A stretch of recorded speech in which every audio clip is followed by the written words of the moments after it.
명절날 아무도 오지 않았다. 그 사실을 인정하는 데는 시간이 걸렸다. 처음에는 단순한 지각이라고 생각했다. 그 다음에는 교통체증이라고 생각했다. 그 다음에는 휴대폰 배터리가 꺼졌다고 생각했다. 사람은 한 번의 진실을 받아들이지 않는다.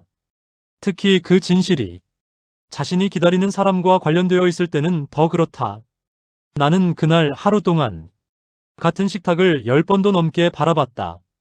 그리고 그때마다 다른 이유를 만들어냈다. 아직 안 온 것뿐이라고. 곧 올 거라고. 조금 늦는 것뿐이라고. 그렇게 믿는 동안은 아직 상처받지 않아도 되니까. 기다리는 사람의 마음. 명절 전날 밤은 늘 비슷하다. 집 안에는 기름 냄새가 퍼지고 창문 밖은 유난히 조용하다. 모두가 어딘가로 이동하는 밤이기 때문이다. 누군가는 고향으로, 누군가는 부모의 집으로, 누군가는 가족이 있는 곳으로. 그리고 나는 그 도착지가 되는 사람이었다. 프라이팬 위에서 전이 익어가고 있었다. 지글지글. 그 소리는 오래된 습관 같은 소리였다. 나는 그 소리를 들을 때마다 이 집이 아직 가족의 집이라는 확신이 들었다. 사람이 없어도 이 소리가 있으면 괜찮다고 생각했다. 올해는 다르게 하려고 했다. 정말로 그럴 생각이었다. 음식을 줄이고, 설거지도 먼저 하고, 며느리에게는 앉아서 쉬라고 말해주려고 했다. 나는 마음속으로 여러 번 연습했다. 이번엔 아무것도 하지 마. 앉아서 쉬어. 고생했지. 이 세 문장을 연습했다. 말이라는 건 연습이 필요하다. 특히 평생 해보지 않은 말이라면 더 그렇다. 사실 나는 좋은 시어머니가 되고 싶었다. 이 나이에 그런 생각을 한다는 게 조금 우스워 보일지도 모르지만 나는 진심이었다. 며느리가 나를 편하게 생각했으면 좋겠고, 아들이 마음 편히 집에 왔으면 좋겠고, 손주가 이 집을 좋아했으면 좋겠다고 생각했다. 그리고 그 모든 바람은 결국 한 문장으로 정리됐다. 이 집이 오고 싶은 집이었으면 좋겠다. 전이 쌓여갔다. 접시 위에 하나씩 쌓일 때마다 나는 내 마음도 함께 쌓고 있었다. 기대라는 건 눈에 보이지 않지만 이상하게 무게가 있다. 밤 11시가 넘었을 때 나는 창문을 닫았다. 겨울 공기가 들어오고 있었다. 내일 눈이 오면 길이 막힐 텐데. 나는 휴대폰을 들었다. 차 막히기 전에 일찍 출발해. 보내고 나서 잠시 화면을 바라봤다. 읽지 않음. 나는 휴대폰을 뒤집어 놓았다. 운전 중이겠지. 그렇게 생각하기로 했다. 침대에 누웠지만 쉽게 잠이 오지 않았다. 내일은 몇 시쯤 도착할까? 올해는 웃으면서 식사할 수 있을까? 며느리는 이번엔 편애할까? 나는 천장을 바라보며 여러 번 내일을 상상했다. 상상 속의 명절은 늘 따뜻했다. 현실의 명절보다 아침은 알람보다 먼저 찾아왔다. 시계를 보니 6시였다. 명절 아침에는 몸이 먼저 안다. 오늘은 기다리는 날이라는 걸. 부엌 불을 켰다. 냉장고 문을 열었다. 어제 준비한 음식들이 가지런히 들어있었다. 그 모습을 보는 순간 마음이 조금 놓였다. 준비된 집은 무너지지 않을 것 같았기 때문이다. 7시가 되자 나는 휴대폰을 확인했다. 여전히 읽지 않음. 괜찮다. 운전 중일 거다. 사람은 불안을 밀어내는데 익숙하다. 특히 기다리는 사람은 더 그렇다. 9시가 되자 식탁이 거의 완성됐다. 빈 의자 3개가 나란히 놓여 있었다. 나는 그 의자들을 바라봤다. 누군가 앉을 자리였다. 아직 아무도 앉지 않았다. 하지만 곧 앉을 거라고 믿었다. 믿고 싶었다. 시간은 느리게 흘렀다. 기다리는 사람에게 시간은 늘 그렇다. 시계 초침 소리가 크게 들렸다. 나는 TV를 켰다가 껐다. 창문을 열었다가 닫았다. 휴대폰을 들었다가 내려놨다. 그리고 계속 시계를 봤다. 10시. 아직 괜찮다. 조금 늦는 것뿐이다. 11시. 차가 막히는 시간이니까. 그럴 수 있다. 정오가 가까워졌다. 나는 처음으로 전화를 걸었다. 그리고 그 순간부터 기다림은 조금씩 다른 이름으로 변하기 시작했다. 기다림이 불안이 되는 순간 정오가 가까워지고 있었다. 나는 시계를 보지 않으려고 했다. 하지만 자꾸 보게 됐다. 사람은 보고 싶지 않은 걸 자꾸 보게 된다. 식탁은 완성되어 있었다. 접시들이 가지런히 놓여 있었다. 빈 의자 3개가 서로를 바라보고 있었다. 나는 그 의자들을 한 번씩 바라봤다. 곧 채워질 자리라고 생각했다. 곧 조금만 있으면 휴대폰이 울렸다. 문자 한 통. 엄마 오늘 못 가. 나는 그 문장을 오래 바라봤다. 못 가. 2글자였다. 짧았다. 너무 짧았다. 나는 다시 읽었다. 엄마 오늘 못 가. 이 문장은 설명이 없었다. 이유도 없고, 시간도 없고, 다음 약속도 없었다. 그저 못 온다고만 적혀 있었다. 나는 전화를 걸었다. 연결음이 길게 울렸다. 그리고 끊겼다. 전원이 꺼져 있습니다. 나는 그 문장을 한동안 이해하지 못했다. 다시 걸었다. 전원이 꺼져 있습니다. 며느리에게도 전화를 걸었다. 전원이 꺼져 있습니다. 같은 문장이 반복됐다. 3번 들으면 그 문장은 더 이상 안내가 아니라 사실이 된다. 집안이 조용해졌다. 조용함이 갑자기 무거워졌다. 몇 시간 전과 같은 집이었는데 다른 장소처럼 느껴졌다. 다시 문자가 왔다. 미안해. 제발 아무것도 하지 마. 나는 이 문장을 이해하지 못했다. 아무것도 하지 말라니. 내가 뭘 할 건데. 왜 그런 말을 하지? 왜 설명이 없지? 왜 목소리가 없지? 식탁을 바라봤다. 음식들이 가득했다. 아무도 먹지 않는 음식. 나는 의자에 앉았다. 그리고 처음으로 생각이 멈췄다. 그때 휴대폰이 다시 울렸다. 현관 앞 움직임 감지. 나는 화면을 켰다. 그리고 숨이 멎었다. 현관 앞에 누군가 서 있었다. 후드를 깊게 눌러 쓴 사람. 문 앞에 서 있었다. 잠시 서 있었다. 그리고 돌아갔다. 문을 두드리지 않았다. 초인종을 누르지 않았다. 그냥 돌아갔다. 나는 한동안 움직이지 못했다.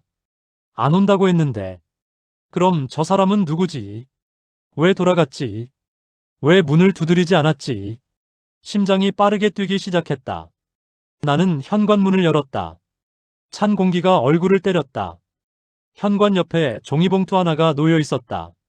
나는 천천히 봉투를 들었다. 손이 떨리고 있었다. 봉투 안에는 병원 영수증이 있었다.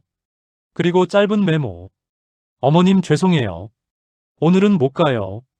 아들한테는 아무 말 하지 말아주세요. 며느리의 글씨였다. 왔다가 돌아간 것이다. 문 앞까지 와서 돌아간 것이다. 나는 그 자리에서 움직이지 못했다. 집은 바로 뒤에 있었지만 집으로 돌아갈 수 없었다. 현관 앞이 너무 낯설게 느껴졌다. 왜 들어오지 않았을까? 왜 돌아갔을까?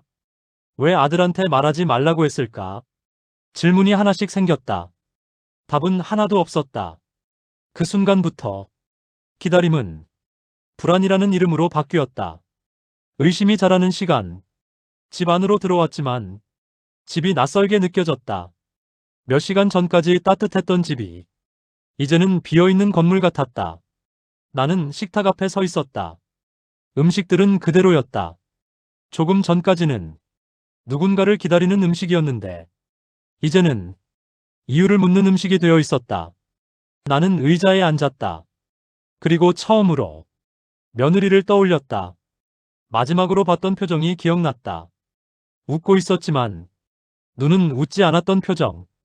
그때 왜 몰랐을까? 왜 그냥 지나쳤을까? 하지만 곧 다른 생각이 올라왔다. 왜 나한테 말 안 했지? 왜 아들한테 말하지 말라고 했지? 왜 차단했지? 서운함은 생각보다 빠르게 자란다. 그리고 서운함은 이유를 찾기 시작한다. 나는 밖으로 나갔다. 엘리베이터 버튼을 누르면서 스스로에게 말했다. 잠깐 바람 쐬는 거다. 하지만 나는 알고 있었다. 확인하러 가는 거라는 걸. 경비실 앞에 섰다. 혹시 오늘 우리 며느리 봤어요? 경비 아저씨는 고개를 끄덕였다. 차 타고 오셨다가 금방 나가셨어요. 차 안에서 한참 계시던데요. 울고 계신 것 같기도 하고. 그 말을 듣는 순간 가슴이 내려앉았다. 며느리는 주차장에서 울고 있었다. 그리고 돌아갔다. 문 앞까지 와서 돌아간 것이 아니라 이미 그 전부터 울고 있었던 것이다. 집으로 돌아오는 길이 길게 느껴졌다. 머릿속이 시끄러워졌다. 왜 울었지? 왜 돌아갔지? 왜 나한테 말 안 했지? 나는 단톡방을 열었다. 며느리 프로필이 보이지 않았다.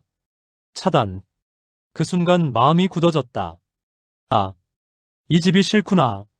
서운함은 분노로 바뀌었다. 나는 식탁을 바라봤다. 몇 시간 동안 준비한 음식들이 갑자기 무거워 보였다. 나는 처음으로 생각했다. 왜 나만 기다리지? 왜 나만 준비하지? 왜 나만 이 집에 남아있지? 그날 오후는 길었다. 시간이 움직이지 않았다. 나는 TV를 켰다가 껐다. 창문을 열었다가 닫았다. 휴대폰을 들었다가 내려놨다. 그리고 계속 생각했다. 그리고 밤이 왔다. 초인종이 울렸을 때 나는 이미 알고 있었다. 오늘 하루가 끝났다는 걸. 그리고 다른 하루가 시작된다는 걸. 문 앞까지 걸어가는 동안 이상하게 발걸음이 느려졌다. 사람은 알고 싶지 않은 사실이 문 뒤에 있을 때 걸음이 느려진다. 문을 열었다. 아들이 서 있었다. 혼자였다. 나는 그 장면을 몇 초 동안 이해하지 못했다. 사람의 뇌는 받아들이기 힘든 장면을 보면 잠시 멈춘다. 나는 아들 뒤를 먼저 봤다. 아무도 없었다. 계단도, 복도도, 엘리베이터도 비어 있었다. 그 순간 내 마음이 먼저 알았다. 오늘은 정말 아무도 오지 않았다는 걸. 며느리는 내 목소리는 생각보다 평범했다. 이상할 정도로 평범했다. 사람은 충격을 받으면 평범한 목소리를 낸다. 호텔에 있어. 그 한 문장이 복도를 가득 채웠다. 명절날 호텔. 나는 그 말을 머릿속에서 여러 번 반복했다. 명절날, 호텔. 두 단어는 같은 문장에 있을 수 없는 단어였다. 우리 별거 중이야. 그 말을 듣는 순간 시간이 멈춘 느낌이 들었다.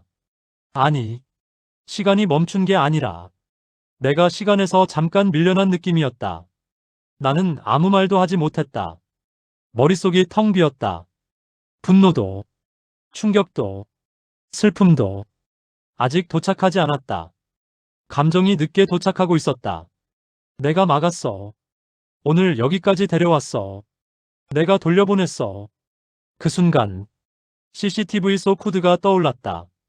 현관 앞에 서 있던 사람, 잠시 서 있다가 돌아가던 사람, 문을 두드리지 못하고 돌아간 사람. 그 사람이 며느리였다. 왜? 나는 그 한 단어만 말했다. 왜? 엄마가 알면 무너질까봐. 그 말을 듣는 순간 처음으로 감정이 도착했다. 분노였다. 내가 뭐가 무너져? 왜 나를 빼고 결정해? 왜 나한테 숨겨? 왜 나만 모르게 해? 하지만 그 분노는 오래가지 못했다. 아들이 고개를 숙였기 때문이다. 그리고 말했다. 나 비 생겼어. 그 순간 내 마음이 멈췄다. 보증 섰어. 다 무너졌어. 그 이후의 말들은 잘 들리지 않았다. 반년 전부터 알고 있었어. 명절이 무서웠대. 숨긴 게 들킬까봐. 웃어야 할까봐. 나는 식탁을 바라봤다.